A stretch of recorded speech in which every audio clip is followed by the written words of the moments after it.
Les syndicats d'enseignants tunisiens ont demandé la suspension temporaire des cours dans les écoles à travers le pays afin de réduire la propagation du coronavirus dans les établissements scolaires. Les autorités ont fermé plusieurs écoles primaires et secondaires pour briser la chaîne d'infection. La prétendue solution du comité scientifique n'est pas pratique. Il est impossible d'appliquer les mesures préventives et la distanciation sociale, alors même que les salles de classe sont bondées d'élèves. Le protocole sanitaire n'existe pas dans les établissements d'enseignement.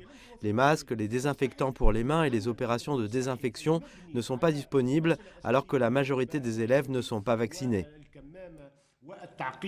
Le comité scientifique de lutte contre le coronavirus a recommandé de garder les écoles ouvertes. Le groupe de travail de la Covid-19 n'a pas préconisé le retour au système de rotation des présences. Le système de rotation des présences n'est pas efficace pour enrayer les infections. Il est inutile d'étudier un jour et de rester à la maison le lendemain. Nous recommandons de fermer toute classe où 3 élèves ont un test positif et de fermer toute l'école lorsqu'il y a des cas positifs dans 3 classes. Suivre le protocole sanitaire et vacciner tout le personnel de l'école est la meilleure solution. De nombreux étudiants pensent que les campus devraient rester ouverts, tandis que d'autres appellent à la fermeture de toutes les universités tunisiennes. Tous les étudiants portent des masques en classe, la plupart d'entre nous sont vaccinés et la distanciation sociale est respectée. Fermer le campus est inutile. Contrairement aux écoles secondaires et primaires, les universités sont équipées pour étudier en ligne.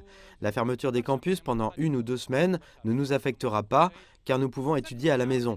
C'est mieux que de propager la maladie dans les transports publics. Nous pourrons revenir plus tard lorsque tout le monde sera vacciné. Le ministère tunisien de l'Éducation a révélé qu'aucun cas grave n'avait été enregistré parmi les enfants touchés par Omicron.